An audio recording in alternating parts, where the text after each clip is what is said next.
Hey guys, it's me, Saucy J here, back with another Real Housewives of Beverly Hills Season 11, Episode 17, recap and review. It's so good to be back. I miss you guys. I miss talking to you guys about the Real Housewives of Beverly Hills and all the franchises I review, which is New York, Beverly Hills, Potomac, Atlanta when it comes back on. I'm toying with the idea of Salt Lake City because I didn't watch the first season. I was like, what's going on in Salt Lake City? But I watched the first episode of Salt Lake City, the second season.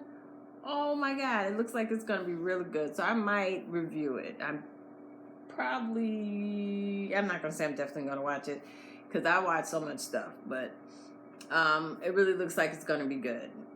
So anyway, I am reviewing once again the Real Housewives of Beverly Hills Season 11 Episode 17, A Tale of Two Accidents. This is my recap and review. Thanks so much for stopping by. If you're new here, welcome. If you are returning, welcome back. And as I always say, please hit the like button. I don't care if it's up or down. It helps me with the algorithm. Please hit the subscribe button. It's free. And that also helps me with the algorithm. And I would really like to get to 1,000. I see people are watching it. I feel like if I get 40 views, hey, I want 40 subscribers. If I get 100 views, I want 100 subscribers. You just keep building. Also, please leave a comment. Let me know you stopped by, good, bad, or indifferent. All feedback is welcome. Criticism, welcome. And hit the share button, share my videos, get them out there in the YouTube universe. And last but definitely not least, hit the notification button so you could be aware of all my new, latest, and greatest content. So yeah, thank you so much for stopping by. Let's get into it. Okay, I got my notes here. And I may pull from some prior episodes that I didn't get a chance to review. But I did watch them, and I may have even watched them twice because it was like that last one, that dinner. Oh my God, Erica, somebody snarling. You snarling at people now? What are you, a dog? You're definitely a bitch, right? Oh, did I say that? No, I didn't say that. Yes, I did. She is. And Erica used to be one of my favorite housewives because I loved her fashions. I felt like, she was cool. Like everybody would always accuse her of being like stiff, but I really thought she was a decent person. But I'm beginning to see with everything that's going on with her husband and the fact that she's fighting to hold on to this money that this man obviously, stole, because allegedly stole, because I don't know if he did or not, but I'm looking from the outside in. That man took those people's money and they need to be returned. We're talking about cancer patients, burn victims. When people survived that air crash, because I think some of them did, they were severely burned. You got the victims' families that are waiting for money.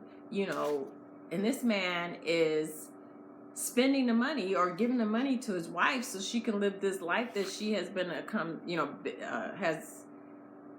what the saying is, accustomed to, and she's fighting to keep.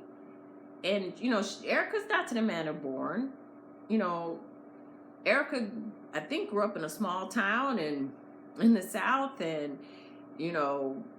headed to New York with big dreams and ended up in New Jersey on the pole. And remember how they slid that in on us? It's like, whoa, wait a minute, Erica, you've been on for a while now, and we're just now hearing you were a stripper? We always thought you were this struggling actress, and then you made it your way out to California to become an actress, but you ended up being a waitress and married a rich man, I guess, who used to stop by at the restaurant. I don't know, maybe you met him at the club. Who knows? But who knows the real story? Only you do. So, I say all that to say, it's just, you should never, envy or get jealous of anyone, because you never know the real story.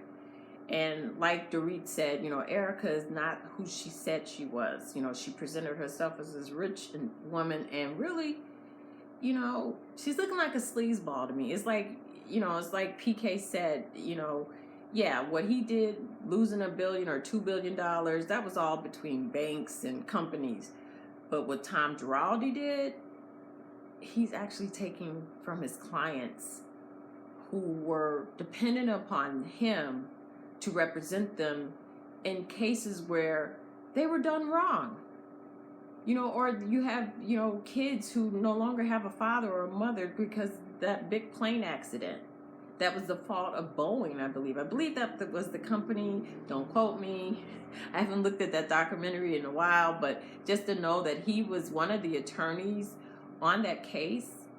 And I remember how happy the people were that when he won that case for them, or one of the attorneys that won the case for them, because it was that little part that I believe Boeing didn't want to spend like 37 cents on that would have changed it. Anyway, don't quote me on that, but it's a big documentary because it was like the parents of this one young woman that led the charge, and wouldn't let that airplane accident get blamed on the Ethiopian pilot. So it's a really good story, and he was a part of that landmark lawsuit, and those victims didn't get that money. They're still fighting to get that money. So why are people treating Erica Bravo production treating Erica Girardi with kid gloves? Why? They should be like hitting her with an anvil, considering what they did to Lisa Vanderpump over a dog, and what they did to Denise Richards over a supposed fling with an ex-cast member, Brandy. Like, if it was anyone's business, it was Denise Richards' husband. And if he was fine with it, if they worked it out, why did everybody else care? I mean, a whole season was wasted on Denise Richards, whether or not she had a fling with Brandy. A whole season was wasted on whether or not Lisa Vanderpump, what she did with the dog.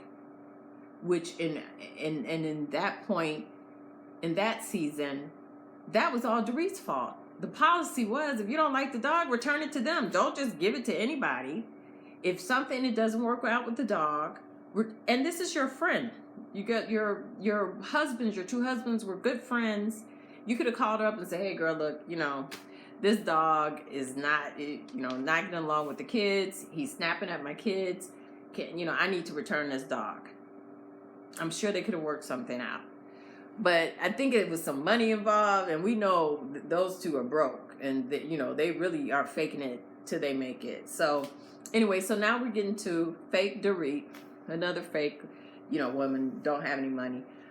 She's now, I don't know what happened with Beverly Beach, but now she's into the wedding dress industry, which is a multiple billion-dollar industry. I think it's like $20 billion. I mean, people spend a lot of money on weddings, but I don't know how good this business is going to go, especially due to the pandemic, due to COVID. A lot of things have been changed to whole economies because countries have had to shut down, and we've had to quarantine. People have lost jobs, and this woman wants to charge people $35,000 for a wedding dress. So we'll see how that works out. I don't know if how popular her bikini line is, but now she's into wedding dresses, and they do look beautiful. But are they $35,000 worth? I don't know. So anyway, she's planning the reveal at her house. She's worried because it's raining, and it's like the rainy season in California, or so she's concerned about that. Next, we move to Kathy. We go to Kathy's house where she's having a spa day for Lisa Rinna, Erica Girardi, and Kyle. And just watching how Kyle and Kathy interact, it's cringy to me. I don't find that entertaining. Kathy is very dismissive of Kyle. It's like, ooh, I don't find that entertaining. I don't think, a lot of people like Kathy. I don't.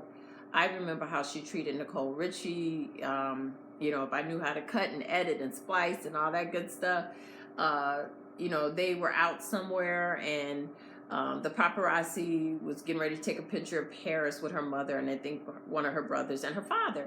And so Paris reached over to get Nicole, like, come on in the picture. And Kathy was like pissed. She was like what? And they both ignored Kathy and took the picture.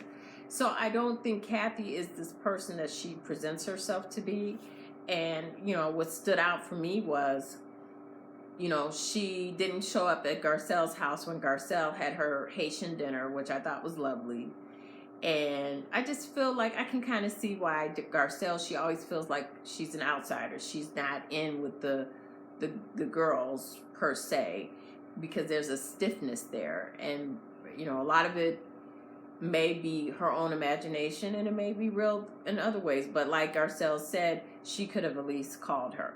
And since Lisa Rinna wanted to hit Garcelle in the head about, you know, not saying thank you again after she said thank you to her face twice, you know, when she was, you know, she thanked her at the house for the surprise birthday party. She thanked her when her and Harry stopped by and dropped her off the sauce for the, you know, the sauce that she loved so much when they gave it to her. She thanked her then, but Lisa Rinna felt like, well, hey, you should have followed up with a text, like, and once again, or the third time over, thank you. But, you know, Garcelle couldn't get a call from Kathy like, hey, you know, I can't make it. Thank you for inviting me, but, you know, girl, I can't make it. That's what you do when you have manners, but that's just me. So anyway, Kathy decides to throw a spa day for Erica because she thinks Erica is just going through so much. Erica needs to go through what she's going through. She married a criminal. She knowingly married a man who, you know, stiffs his clients. And to me, that's criminal. It might not be on the books criminal, but at the rate of money that's missing, like we're talking about right now, I think they're focusing on 25 million, maybe even 100 million, 200 million. I think at one point, Tom Girardi was supposed to be worth $1 billion, but they're acting like they don't know where the money is. He don't have it no more. You know, and it's kind of like, it reminds me of the Bernie Madoff story where it was just a big Ponzi scheme. He really wasn't a good investor. He was just good at bringing in new people. And I think as Tom Girardi got older and people, you know, he's less known or whatever, maybe he weren't getting in the new clients to bring in the new money to keep that money going. And the money started drying up. So now he's robbing Peter to pay Paul. We have found out, I know you guys, you know, there's news out there that Bethany Frankel, she's an ex-castmate from Real Housewives of New York. Her fiance who passed, but before he passed, he told her about how Tom Girardi was broke, and everybody knew it, and how Tom Girardi allegedly, this is all alleged, but Bethany Frankel came out and said that as far back as 2017, she knew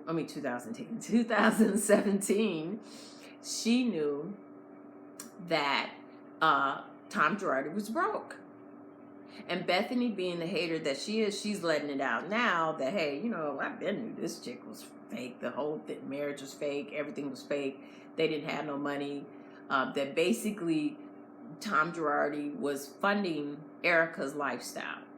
I don't know if you guys are aware of this, but Erica had bragged about on the Real Housewives of Beverly Hills that she spends $40,000 a month on glam. $40,000 a month. That's like what? You know, like $480,000 a year on makeup, hair, clothes, maybe probably Botox and all that stuff to look good. And we can see the difference now. You know, she don't have that glam team no more. Her looks are slipping. And I knew that one time, like when they showed her house, like maybe 2 years ago, I was like, it's something wrong with her house. It's not being kept up. It looks old, dusty, and decrepit. Well, they didn't have no money. They were running out of money because supposedly Tom was robbing Peter to pay Paul to support this fake lifestyle for Erica. Because I also found out that she wasn't getting paid. Like when she go perform at these gay resorts, you know, she basically paid to perform there. They weren't, because I was wondering, I said, why would these men want her to perform perform for them. I remember when she first came on and she was, showing, she was flying around on that private, I think it wasn't even a jet, it was just a private plane, and where she was able to fly out her whole glam team and had Dorit, like, going crazy that she couldn't live this lifestyle because she was so jealous and enamored of Erica. Because Dorit didn't always look like she did now. She stepped up her game because of Erica. And she started bringing around her own glam team because Erica was the first one to do that, I believe, on the Real Housewives of Beverly Hills. And she was just living this larger-than-life persona, and it was all built on mud. It was all built on quicksand. It was all built, really, let me correct that, built off of the pain, misery, and suffering of Tom Girardi's clients. He was not paying them. He would tell them, hey, yeah, you won this settlement, allegedly. He would tell them, yeah, you won this settlement, now let me invest it for you. Let me handle it for you. And you'll get a payment every month. You'll get a payment. But what happened was the payments started drying up, and the people were like, hey, where's my money? Okay, you're not investing in no more? Okay, well, give me the rest. I'll invest my own money. Wait a minute, what? You're not taking my phone calls no more? I can't get to you, because he used to answer the phone. And he would able to, smooth people and, tell them, hey, yeah, your check is in the mail. Just wait. Your check is going to be in the mail. And it didn't show up. Well, it was all going to Erica, allegedly. So this whole EJ Global company that got $25 million to do what? Pay people to let Erica perform at their nightclubs? Yeah. So anyway, Kathy thinks she's deserving of a 24 karat nano gold repair facial and massage and Reiki treatments. Yeah, because, Erica, it's just been so hard for her. We'll ask the children of the deceased people from that Ethiopian airline flight what they deserve. And while Kathy and Rena get their facials, Erica and Kyle go into another part of the house to talk about, what's going on with Erica. And then, Kyle asks, Erica if she thinks she will ever be able to be friends again with Sutton. And she's like, no. And I'm with Erica on that. Like, if you don't get along with a person at some point, even though I'm not with her on why, but when you don't get along with someone, why even try? You can be cordial, but just on the fact that you'll never be friends. And the reason why she can't be friends with Sutton, because Sutton has the life that Erica always wanted. Sutton got the real money. Sutton married a man who allegedly, until we find out his crimes, because a lot of those rich people, they are shady, and they knew how to get to the bag and do whatever deals they did behind the closed doors. And but allegedly, I think in Sutton's case, her husband and her, they built a tech company from the ground up. He got bought out or something. Anyway, the man is worth billions, and I think she was able to walk away with $1 billion or maybe $500 million. So Sutton money is good. Her money is secured right now, for what we know. So yeah, Sutton has that same Cartier ring that Erica has. I'm recording. Sorry if you heard background noise. So Sutton has that life for real. So that might be another stick in the, stick in the cog or stick in the wheel between Erica and Sutton, because Erica's looking at like, man, I had that. I had that money. Or at least she thought she had it. So, and Sutton is trying to call out Erica on what happened between, her and her husband and these victims. And why aren't they being paid those settlements? Those people won those settlements. They deserve that money with interest, in my opinion, since, you held on to it and you didn't give it to them. It's their money. Instead, you're using the funds, and you're putting it all on your husband. You're using those funds to, prop you up in this lifestyle. So, yeah, they're not going to be friends because Sutton has been trying to call her out. And so now after they, Kyle finally lets that go because she's like, well, we all have to get along. No, you don't. A group of girls, everybody's not going to get along. That's fantasy. That's Sex in the City on TV. It just doesn't happen. It just doesn't work out that way in real life. And so Erica tells a major whopper of a lie that Tom's house, my opinion, I don't know if it's true, but it's not working out because the police have come forward and said that did not happen, or it's a little bit more involved than what she's saying. But Tom's house was broken into, and he allegedly, at 80-something years old, confronted the burglar. And because his pressure went up, he has glaucoma. He had to have emergency surgery on his eye. And then her son went over there to check on him. The son that she hardly ever talks about. And, after he checked on Tom on the way back home, his car, he got into a one vehicle accident and his car flipped over 6 times because wherever he was going to in California, snow happens. And his vehicle rolled over 6 times, but we never heard this in the news. This is Tom Girardi's stepson, and this happened last year, or and Erica still shows up at a party, and all that happened, and Kyle said, well, what about your son? Is he okay? Oh yeah, he's fine. He rolled over 6 times, and he's fine. Oh, and you're not there. You're not, I never, did you go see your son? Did you go check on him to visually see that he's okay? No. And so Kyle is beginning to see that, man, these stories what she's saying is not adding up. And it's it's getting hard to believe her now. And you can tell just the way she's talking. It's this woman is crazy. And anyway, and everybody's, giving her a pass.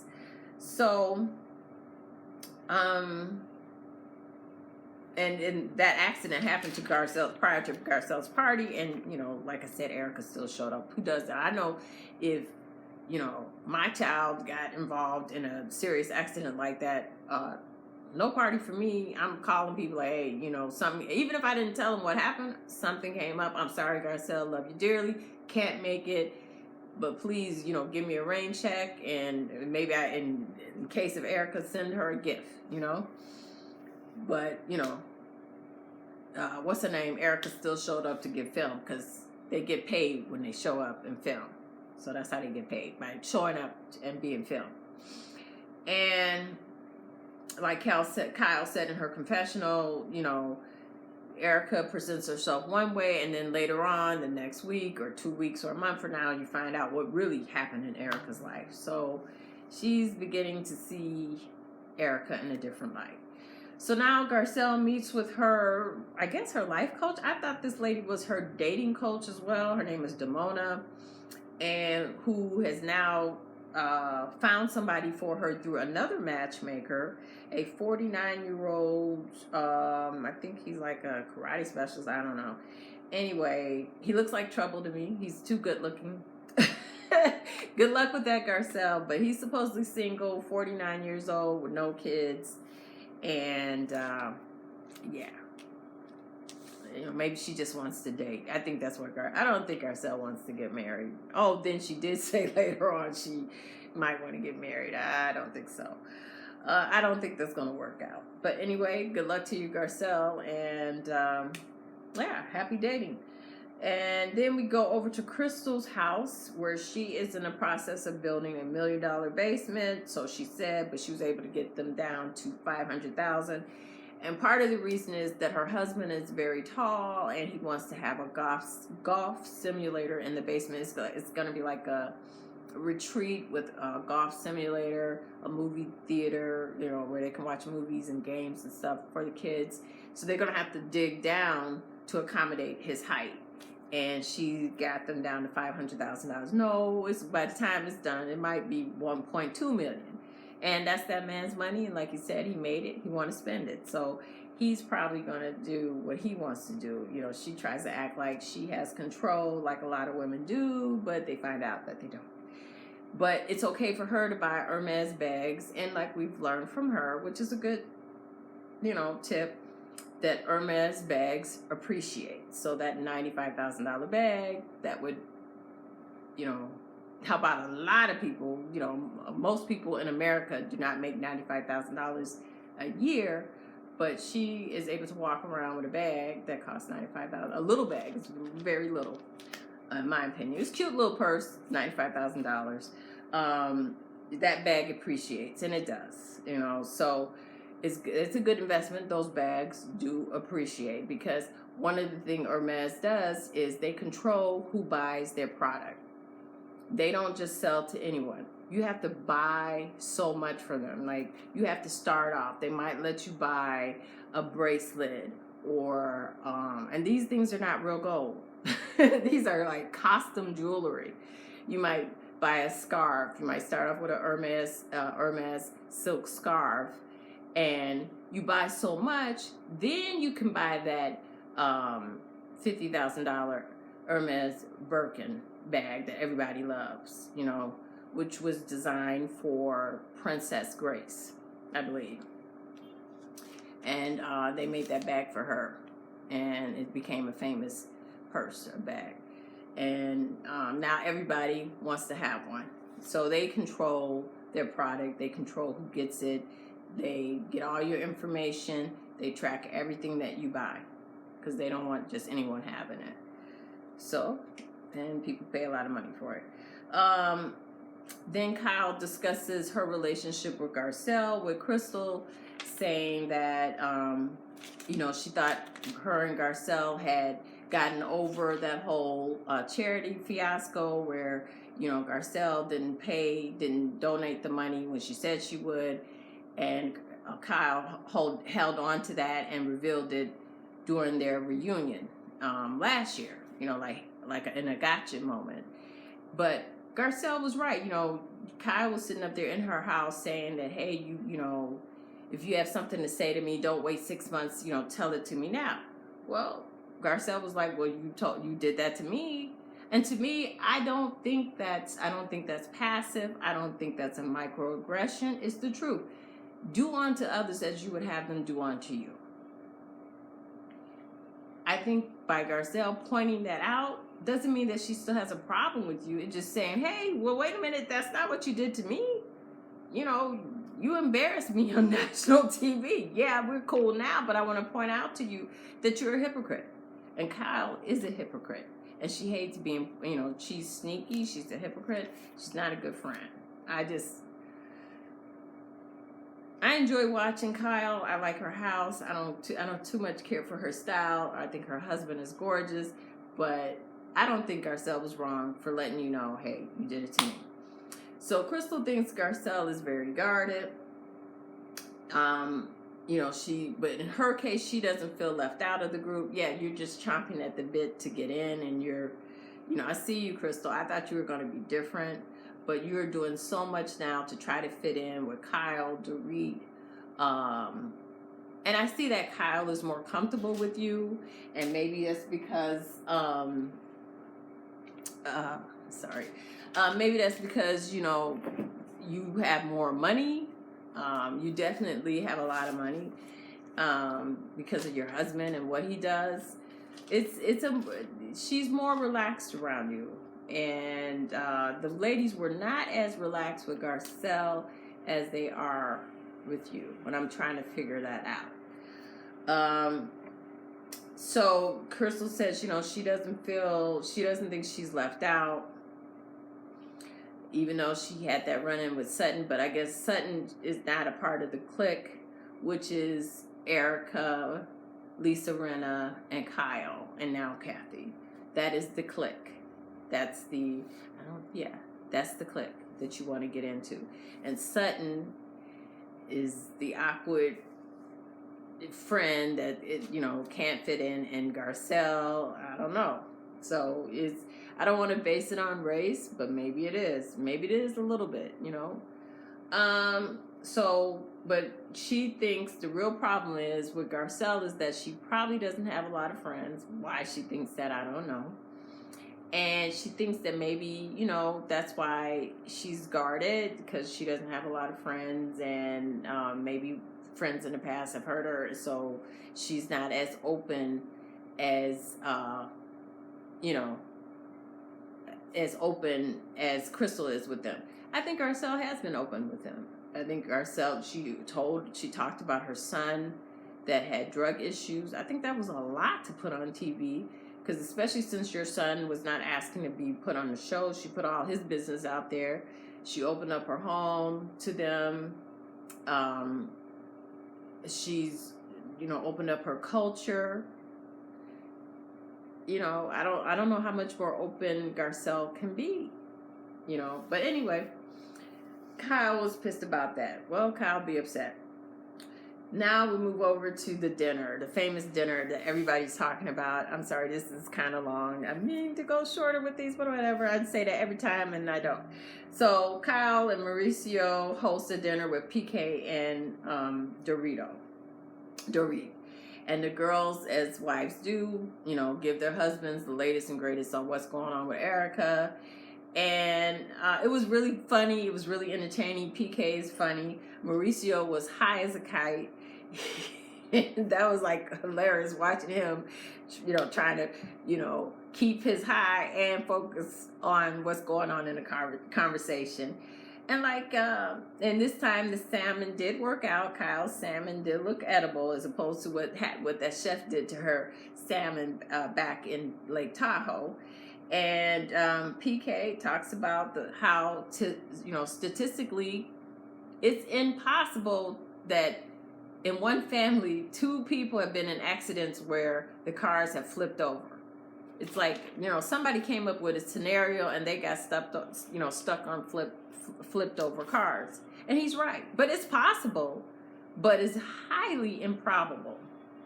So, and then, they're laughing, and a lot of us, they've been drinking. Like I said, Mauricio is high. They probably all had a little bit of the ganja. And, so they're laughing and talking about, what's going on in Erica's life. And, like PK said, Erica told them, I think in the accident, her husband, he, had a brain injury and an ankle and something. Don't operate on the brain, but operate on the ankle. It's not, the lies are not adding up, Erica. The lies that you're telling is revealing you that you're a liar, and that you're basically plotting and planning and scheming on how you can keep that money. And you're going to get away with it probably because, I'm just going to say it, you're white. If that was a black woman married to an attorney that stole that kind, he would be arrested. They would find some kind of way to arrest her husband, and they'd be looking at you like, hey, you got to return all that stuff right away, like yesterday. But anyway, everybody's being nice to you and not giving you the business as they should to return those people's money, to sell off all your, hold an auction, hold a charity event, give the people back all that money, show people that you are trying to make those people whole, and help out those children, the families that are, they're in other countries where they could really use that money. But anyway, so we're done with that. We're moving to Dorit's big night, her big reveal. The wedding dresses are gorgeous. I love all those dresses. I especially like the moment. I like that dress. And I like the woman. The pearl dress, not so much. The princess dress is cute. But the moment, with the overskirt and the high slit, I like that. And they actually got a black model in there. And they put her in the moment dress. I like that. That was nice. So everybody shows up.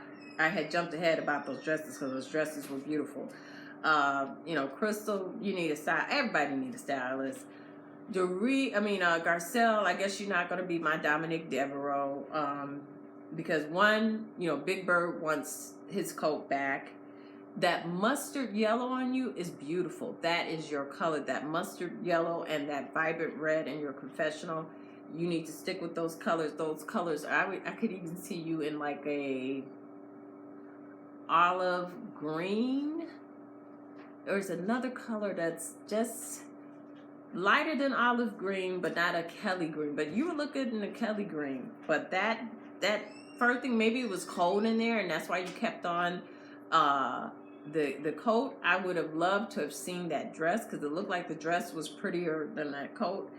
And because Dorit needs a storyline because her and PK really got nothing going on. I'd rather have PK be a housewife. It's kind of like when I liked Peter over Cynthia. I like PK is funny. He's keeping it real. Outside of now, him and Mauricio don't want to talk about the lawsuits they're going through. I think Mauricio settled his lawsuit that he had where a person felt like they were defrauded on a real estate deal that he made within, I think, one of those Arab princes over there that had bought a house in California. And actually they were not Arab. It was an African, maybe a son of like not a dictator, but a president. Anyway, he got money. The family got in trouble, and now they had to return some money to the country. I think that's it. But anyway, he needed to make a quick sale. He sold it, and at the direction allegedly of Mauricio, and it pretty much and then it was like he felt like he was being undercut. So say he had to make a fire sale at $5 million. They were like, yeah, you could sell it. But then he sold it for $5 million, and Mauricio and this new realtor were able to do a deal for like $20 million. So he was like, wait a minute, how this same property I just sold, you was able to flip it and sell it for $20 million? Nah, it's some fraud there, So the man sued Mauricio, and then I think they've come to a settlement. So that's one of many suits that Mauricio settled. So he don't want to talk too much about finances. And PK was open about his, the fact that he lost $2 billion. How in the hell do you lose $2 billion? But so they don't really want to talk about legal issues as well. But the way PK did it and still gave an out in terms of save towards Erica, like, well, she's being controlled. This was all Tom's fault. And that's what he did. So, yeah, this was a good episode. It's a filler episode, and we'll see what happens next week. But once again, thank you guys so much for watching. Please leave a comment. Let me know you're out there, and please hit the thumbs up or thumbs down button, and make sure you have subscribed to my channel. Thank you for watching. Bye.